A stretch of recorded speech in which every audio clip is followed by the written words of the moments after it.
Hi ළමයි කොහොමද ඔයාලට? ඔන්න අද ටිකක් වෙනස් වීඩියෝ එකක්. මේකේ thumbnail එක දැක්කනම් ගොඩක් අයට හිතෙන්න ඇති girls topic එකක් කියලා. හැබැයි එහෙම නැහැ. මේ ගැන ගෑනු පිරිමි ભેදයක් නැතුව දැනගන්න ඕන topic එකක්. මොකද පිරිමි කෙනෙක්ගේ life එකක අනිවාර්යයෙන්ම කවුරුම හරි කාන්තාවක් ඉන්නවා. අම්මා වෙන්න පුළුවන්, නංගි වෙන්න පුළුවන්, වයිෆ් වෙන්න පුළුවන්, දුව ඔය කවුරුම හරි කාන්තාවක් ඕනම පිරිමි කෙනෙක්ගේ ලයිෆ් එකේ ඉන්නවනේ. ඉතින් ඒක නිසා මේක ගර්ල්ස් only topic එකක් නෙමෙයි. එහෙමත් නැත්නම් ෆීමේල් only topic එකක් නෙමෙයි. ගෑනු පිරිමි ભેදයක් නැතුව මේ වීඩියෝ එක ඔයාලට. අද මේ වීඩියෝ එකෙන් මම කතා කරන්නේ මම පීරියඩ් ඩේ එකක් ස්පෙන්ඩ් කරන්නේ කොහොමද කියලා. මුලින්ම කියන්න ඕනේ මම අර පර්ෆෙක්ට් විදියට පීරියඩ් ඩේ එකක් ස්පෙන්ඩ් කරන්නේ නැති වෙන්න පුළුවන්. හැබැයි මං කරන දේවල් මට හිතුණා ඔයත් එක්ක ෂෙයා කරගන්න. මොකද පොඩි හරි දෙයක් ඔයාලට ඒකෙන් ගන්න තියෙයි කියලා. වීඩියෝ එකට කියලා පර්ෆෙක්ට්ව පෙන්වන්න ඕනේ කියලා මම බොරු දේවල් මේ වීඩියෝ එකේ මෙන්ෂන් කරන්නේ නැහැ. මේකෙදී මං ඇත්තටම කොහොමද එහෙම දවසක් ස්පෙන්ඩ් කරන්නේ කියලා තමයි ඔයාලත් එක්ක ෂෙයා කරගන්නේ. ඒත් එක්කම වීඩියෝ එකට පහලින් ඔයාලා කොහොමද පීරියඩ් එකක් ස්පෙන්ඩ් කරන්නේ කියලාත් කමෙන්ට් එකක් දාන්න. එතකොට මටත් ඒ වගේම අනෙක් අයටත් ඉගෙන ගන්න දේවල් ඒවල තියෙන්න පුළුවන් නිසා. පීරියඩ්ස් ලම් වෙන කිට්ටුව මං ටිකක් කහට වැඩියෙන් තියෙන ඒවා බොනවා.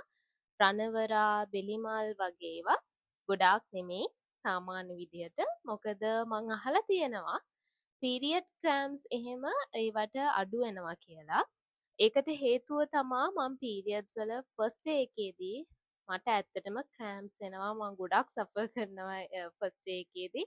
ඉතින් ඒක ටිකක් කන්ට්‍රෝල් කරගන්න තමයි පීරියඩ්ස් ලම් වෙද්දිම මම කහට වැඩිපුර ටිකක් බොනවා. පීරියඩ්ස් හැදුන ගමන් මං කරන්නේ ඒ දේට ග්‍රේට්ෆුල් වෙන එක. මං අහලා තියෙනවා ගොඩාක් ගෑනු ළමයි පීරියඩ්ස් හැදුනා කියලා දැනගත්ත ගමන්ම කරන්නේ ඒකට බයින්න ගන්න එක. අනේ හැදිලා දැන් ඉතින් මොකුත් කරන්න බෑ ගාලා ඒ දෙයට බයිනවා. හැබැයි ගර්ල් කෙනෙක් නම් ඔයාට පීරියඩ්ස් හැදෙනවා කියන්නෙම ආශිර්වාදයක්. මොකද ඒක ඔයාගේ good health එහෙමත් නැත්නම් ඔයාගේ යහපත් සෞඛ්‍යයට බලපාන දෙයක් නිසා. ඒ නිසා ගර්ල්ස්ලා හැමෝම පීරියඩ්ස් වෙනුවෙන් අනිවාර්යයෙන්ම ග්‍රේට්ෆුල් වෙන්න ඕනේ. ඒක දිහා චුට්ටක්වත් තරහින් බලන්න එපා. ඒක ඇත්තටම ගෑනු ළමයි වෙන අපිට ලැබෙන තෑග්ගක්. ඒ වගේ දෙයක් ඇත්තටම. ඒ නිසා ඔයාට පීරියඩ්ස් වුණාම අනිවාර්යයෙන්ම ග්‍රේට්ෆුල් වෙන්න. ඉතින් මේ දේ මං තේරෙන කාලින් ධම්ම කරන දෙයක්. මං කලින් කිව්වා වගේ මගේ පීරියඩ්ස් වල ෆස්ට් ඩේ එකේදී මට පීරියඩ් ක්‍රෑම්ස් එනවා. ඉතින් එතකොට ඇත්තටම මට යූෂුවල් විදිහට එහෙම නැත්නම් සාමාන්‍ය විදිහට මගේ වැඩ කරගන්න මට හරිම අමාරුයි ෆස්ට් ඩේ එකේදී. සමහර වෙලාවට ඔෆිස් එකේදී ඒ වැඩවලට ෆෝකස් කරගන්නත් බෑ. හැබැයි එහෙම කියලා මම කොයිම වෙලාවකවත් මොන කරදරයක්ද මේක කියලා හිතලා නැහැ. ඒ කියන්නේ චූටි කාලේ මං එහෙම හිතන්නේ නැති. හැබැයි මම මේ ස්තුතිවන්ත වීම මේ දේවල් ඉගෙන ගන්න ගත්ත දවසේ ඉඳන් මම ඇත්තටම මේ පීරියඩ්ස් කියන දෙයට මට හැදුනහම මං කවදාවත් ඒකට බයින්නේ නැහැ. ස්පෙෂලි මට පීරියඩ් ක්‍රෑම්ස් ආවත් මං ඒක දිහා තරහෙන් බලන්නේ නැහැ. මොකද මං දන්නවා මේ වෙද්දි මං දන්නවා ඇත්තටම ගෑනු ළමයෙක් විදිහට මට පීරියඩ්ස් හැදෙනවා කියන්නේ ආශිර්වාදයක් කියලා මං දැන් දන්නවා. ඒක නිසා කොච්චර පීරියඩ් ක්‍රෑම්ස් ආවත් ෆස්ට් ඩේ එකේදී මං සෆර් කළත් ඒක නිසා කවදාවත් පීරියඩ්ස් වලට මම බයින්නේ නැහැ. මට පීරියඩ්ස් හැදුන ගමන්ම මම යුනිවර්ස් එකට තෑන්ක් කරනවා. ඒ වගේම මගේ ඇඟේ තියෙන හැම පාර්ට් එකකටමත් මං ග්‍රේට්ෆුල් වෙනවා. ඊට පස්සේ මං කරන දෙයක් තියෙනවා. ඒ තමයි මගේ ඇප් එක අප්ඩේට් කරන එක. අද කාලේ ගොඩාක් ගෑනු ළමයි හරිම බිසි ලයිෆ් ස්ටයිල් එකක් ස්පෙන්ඩ් කරන්නේ. ඉතින් එතකොට සමහර වෙලාවට අපිට පීරියඩ්ස් රෙගියුලර්ද නැද්ද එහෙමත් නැත්නම් කලින් මාසේ කවද්ද හැදුනේ වගේ දේවල් අප්ඩේට් කරගන්න පුළුවන් විදිය ඇප්ස් අද වෙද්දි ඩිවෙලොප් වෙලා තියෙනවා. ඉතින් මාත් ඒ වගේ ඇප් එකක් පාවිච්චි කරනවා මගේ පීරියඩ්ස් හෙල්ත් එක වෙනුවෙන්. ඉතින් මට පීරියඩ්ස් හැදුන ගමන්ම මම කරන්නේ මගේ ඇප් එක අප්ඩේට් කරගන්න එක. ඉතින් අන්න එහෙම පීරියඩ්ස් වෙනුවෙන් තියෙන ඇප් එකක් මම ඩවුන්ලෝඩ් කරගෙන ඉන්නේ. ඉතින් පීරියඩ් එක ස්ටාර්ට් වුණාම මම කරන්නේ ටක් ගාලා ඇප් එක අප්ඩේට් කරගන්න එක. ඒකෙන් මට නෙක්ස්ට් මන්ත් කවද වගේද පීරියඩ් ස්ටාර්ට් කරන්න ඒ වගේ ප්‍රෙඩික්ෂන්ස් උනත් ගන්න පුළුවන්. අපි ඇප් එකට ෆීඩ් කරන ඩීටේල්ස් අනුව එයාලා අපේ හෙල්ත් එක ගැන අපිට අයිඩියාස් දෙනවා. ඉතින් මැරි කරපු අයට නම් මේ ඇප් එක ඇත්තටම ගොඩාක් හොඳයි. මොකද ඒ අයට ෆර්ටිලිටි ඩේස් වගේ දේවලුත් ඒ ඇප් එකෙන් බලා ගන්න පුළුවන් ඒ වගේ ඇප්ස් වලින්. ඉතින් එහෙම ඇප් එකක් යූස් කරන්න කියලා මම ඇත්තටම පර්සනලි රෙකමන්ඩ් කරනවා. ඊට පස්සේ එදාට මම මාව ප්‍රෙෂර් කරන්න යන්නේ නැහැ. ගොඩක් අය හිතනවා ඕකේ පීරියඩ්ස් දවසට වෙනදටත් වඩා ඉෆෙක්ටිව් වෙන්න ඕනේ. අන්න එහෙම ඇඩිෂනලි එක්ස්ට්‍රා ස්ට්‍රෙස් එකක් තමන්ටම දීගන්න කට්ටිය ඉන්නවා. ඉෆෙක්ටිව් වෙන්න ඕනේ, එනර්ජි තියෙන්න ඕනේ වගේ දේවල් ඔලුවට දාගෙන මන් නම් මාව ප්‍රෙෂර් කරගන්න නැහැ. මොකද ගර්ල්ස්ලට ඇත්තටම පීරියඩ් එකක් කියන්නේ රෙස්ට් එකක් වගේ දෙයක්. පළවෙනි දවසේ දෙවෙනි දවසේ ගොඩක් විවේකයෙන් රිලැක්ස් එකෙන් ඉන්න එක ගොඩාක් හොඳයි. මොකද සමහර අයට මේ දවස්වලට ගොඩක් තරහ එහෙමත් යනවනේ මූඩ් චේන්ජස් වෙනවා හෝමෝන්ස් චේන්ජස් එක්ක මූඩ් චේන්ජස් එනවා. දැන් මගේ යාළුවන්ට නම් ඇත්තටම හිම වෙනවා. සමහරගේ යාළුවෝ ඉන්නවා සමහර අයට පීරියඩ් ඩේස් වලට ගොඩාක් තරහ යනවා. ඊළඟට ඉම්පෝර්ටන්ට්ම දේ තමා පෑඩ්ස් යූස් කරන විදිය. මන් දැකලා තියෙනවා සමහර මගේ යාළුවොත් ඉන්නවා සාමාන්‍යයෙන් දවසටම පෑඩ්ස් 2යි යූස් කරන්නේ. ඉතින් මේක ගොඩාක් ඉම්පෝර්ටන්ට් දෙයක්. සාමාන්‍යයෙන් අපි පැය 4ත් 6ත් අතර කාලෙකදී පෑඩ් එකක් අනිවාර්යයෙන්ම මාරු කරන්න ඕනේ. මැක්සිමම් පැය 6ක් විතර තියාගෙන හිටියට කමක් නැහැ. හැබැයි හෙවි ෆ්ලෝ එකක් තියෙන කෙනෙක් නම් අනිවාර්යෙන්ම පැය 4කින් විතර පෑඩ්ස් මාරු කරන්න. ඒ කියන්නේ එක පෑඩ් එකක් යූස් කරලා ඊට පස්සේ පැය 4කින් විතර අලුත් පෑඩ් එකක් චේන්ජ් කරගන්න එක. මේක මාරම ඉම්පෝර්ටන්ට් දෙයක්. සමහර අය පැය 8 10 වගේ එකම පෑඩ් එක ඇඳගෙන ඉන්නවා. ඒකෙන් අපේ මනසටත් ඇත්තටම හොඳ නැහැ. ඒකින්ද ඒ දවස්වලට වෙනදටත් වඩා පිරිසිදුකම ගැන හිතන්න පැය 6න් 6ට වගේ පුළුවන් නම් පැය 4න් උනත් කමක් නැහැ. පෑඩ් එකක් චේන්ජ් කරන්න. මොකද එහෙම රිෆ්‍රෙෂ් විදිහට ඔයා මේන්ටේන් වෙද්දී ඔයාට උනත් හරිම ෆ්‍රෙෂ් ගතියක් දැනෙනවා. ඒකයි මං කිව්වේ අපි පෑඩ් එකක් පාවිච්චි කරන වෙලාව අපේ ඇත්තටම මානසික සෞඛ්‍යයටත් බලපානවා. ඒත් එක්කම පීරියඩ්ස් ඩේස් වලදී අපේ රහස් ප්‍රදේශ හොඳට හොදලා පිරිසිදුව තියාගන්න ඕනේ. මෙතනදී ඔන්න මට ඔයාලගෙන් අහන්න දෙයක් තියෙනවා. මං සාමාන්‍යයෙන් පීරියඩ්ස් හැදිලා රෑ 2ක් ගියාට පස්සේ තමා නාන්නේ. ඒ කියන්නේ පළවෙනි දවස් දෙකේදී මං ඇත්තටම නාන්නේ නැහැ. හැබැයි ඇඟ හොඳට පිරිසිදුව හොදනවා. ඒනට මං ඔළුව තෙමන්නේ නෑ ඒ පළවෙනි දවස් දෙකේදී. මොකද මට තේරිලා තියෙනවා එහෙම නෑව ගමන් මගේ ෆ්ලෝ එක එකපාරටම අඩු වෙනවා කියලා. සහ මං අහලත් තියෙනවා එහෙම නාන්න හොඳ නැහැ කියලත්. ඉතින් ඒ කාලේ ඉඳන්ම මම පීරියඩ්ස් හැදුනහම අනිවාර්යයෙන්ම රෑවල් 2ක් ඉඳලා තමයි නාන්නේ. පුළුවන්. ඒ කියන්නේ සමහර චූටිම කාලෙදි මට මතකයි මම රෑවල් 3ක් වගේ හිටියා. හැබැයි ටිකක් ඔෆිස් යන්න ගත්තාම යුනිවර්සිටි යන්න ගත්තාම මම ඇත්තටම මේ රෑවල් 2ක් වගේ තමයි ඉන්නේ. මොකද අමාරුයි ඇත්තටම. මොකද එළියට යනවානේ ඔෆිස් යද්දි එහෙම එළියට යනවා ගෙදර එනවා. එතකොට ඇත්තටම රෑවල් 3ක් ඉන්න අමාරුයි. ඉතින් දැන් නම් මම ඇත්තටම රෑවල් 2යි ඉන්නේ. මේක ගැන මට ඔයාලගේ අදහස් දැනගන්න ආසයි.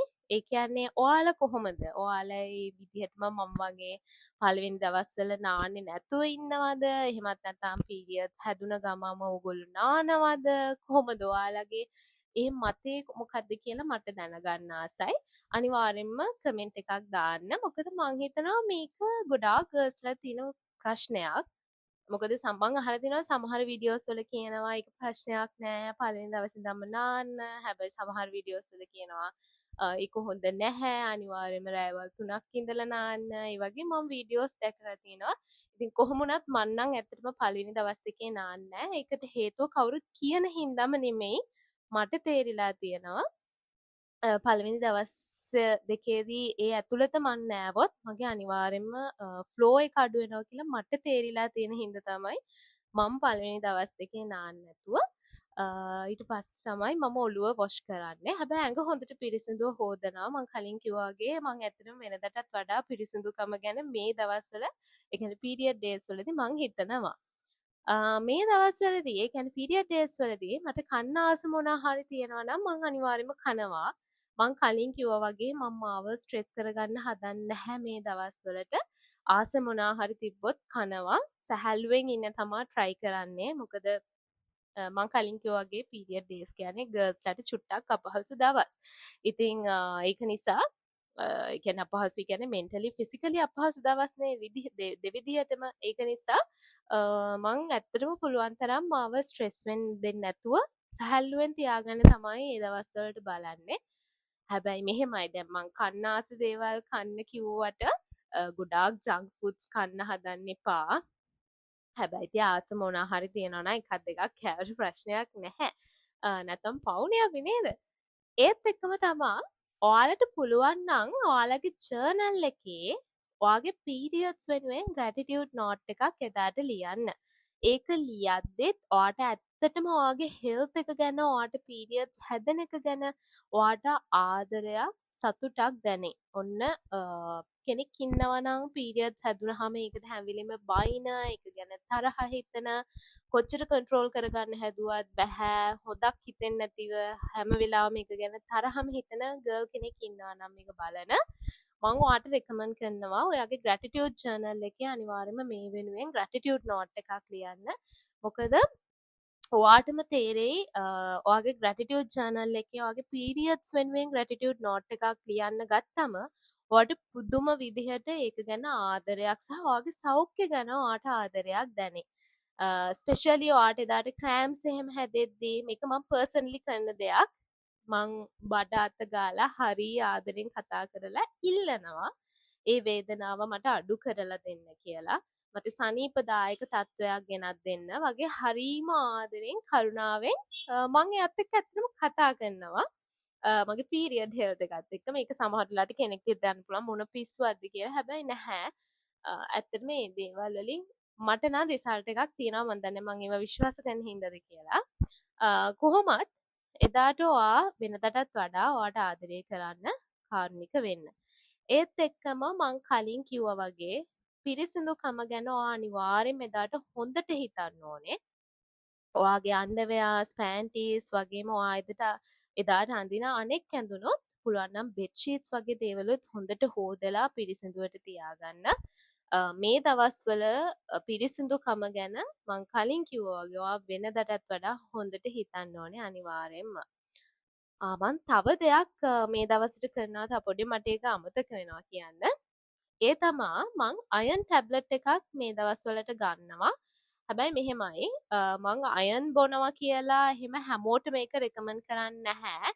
හැබැයි ඔයාට පුළුවන් ඔයාගේ දවස්වලට ෆ්ලෝ එක වැඩි වගේ නම් ඔයාගේ එනර්ජි එක ගොඩක් අඩුයි වගේ නම් ගොඩක් බ්ලීඩ් වෙනවා වගේ කියලා ඔයාට තේරෙනවා නම් ડોක්ටර් කෙනෙක් channel කරලා වෛද්‍ය උපදෙස් මත අයන් ටැබ්ලට්ස් හරි විටමින්ස් හරි ගන්න පුළුවන්. ඉතින් ඒ වගේ තමයි මම කළේ.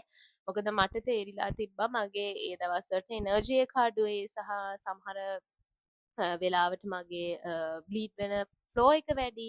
ඉතින් ඒක නිසා මම ડોක්ටර් කෙනෙක් channel කරලා වෛද්‍ය උපදෙස් ගත්තා. ඉතින් මත තමයි මම අයන් ටැබ්ලට් එකක් බොන්නේ. ඉතින් පීරියඩ්ස් නම් වෙද්දි මම අයන් ටැබ්ලට් එකක් අරගෙන ඒ පීරියඩ් දවස් පුරාවටමත් මම ඒ අයන් ටැබ්ලට් එක බොනවා. ඉතින් ওই විදිහට පීරියඩ් දවස්වලට මම කරන දේවල් මට මතක් වෙන විදිහට ඔයාලත් එක්ක ෂෙයා කළා. මම සාමාන්‍ය විදිහට ඉතින් ඒ දවස් ගත කරනවා. හැබැයි අර කිව්ව දේවල් ගැන ඒ දවස්වලට ටිකක් වැඩියෙන් ફોකස් කරනවා. මම කලින් කිව්වා වගේ පීරියඩ්ස් දවසට මම එහෙම මාව අනවශ්‍ය විදිහට ස්ට්‍රෙස් කරගන්නේ නැහැ. ඉතින් මේ වීඩියෝ එකෙන් මොනවා හරි දෙයක් ඔයාලට ගන්න තියෙනවා නම් ඒ දේවල් ගන්න. ඒත් එක්කම මම වීඩියෝ එකේ මුලදිම කිව්වා වගේ මේ සම්බන්ධව ඔයාලගේ එක්ස්පීරියන්සස් මේ වීඩියෝ එක යටින් අනිවාර්යයෙන්ම කමෙන්ට් කරන්න කියලා මම ආදරෙන් ඉල්ලනවා. ඇත්තටම ඒක රික්වෙස්ට් එකක්. මොකද මං හිතනවා ලංකාව වගේ රටක තාමත් පීරියඩ් හෙල්ත් එක ගැන එඩියුකේෂන් එක නොලෙජ් එක ගොඩක් අයගේ අඩුයි. ඉතින් ඒක නිසා මේ සම්බන්ධයෙන් ඔයාලා දන්න දේවල් ඔයා පිරිමි කෙනෙක් වුණත් කමක් නැහැ. ඔයාලා දන්න දේවල් අනිවාර්යයෙන්ම පහළ කමෙන්ට් කරන්න. මොකද ඇත්තටම කියන්න සතුටුයි මේ වෙද්දි ගොඩාක් පිරිමි ළමයින් වුණත් මේක ගැන හරිම හොඳ විදිහට බලන්නේ. ඉතින් ගර්ල්ස්ලට යාළුවෝ ගොඩක් සපෝට් කරනවා මම දැකලා දිනවා. ඉතින් ඔයාලා දන්න දේවල් ඔයාලා ගෑනු කෙනෙක් වුණත් කමක් නැහැ. පිරිමි කෙනෙක් වුණත් කමක් නැහැ. මම අර කිව්ව මැට එක නාන එක ගැන ඒ දේවල් ඔයාලා දන්න විදිහට ඔයාලා දන්න දේවල් මේ වීඩියෝ එක පහලින් අනිවාර්යයෙන්ම කමෙන්ට් එකක් දාන්න. මොකද මං හිතන එක මට වගේම මේ වීඩියෝ එක බලන ගොඩාක් අයට ගොඩක් වැදගත් වෙයි. එහෙනම් වීඩියෝ එක මම මෙතනින් නවත්තනවා. ඊළඟ වීඩියෝ එක අරන් එනකන් සතුටින් පරිස්සමෙන් ඉන්න.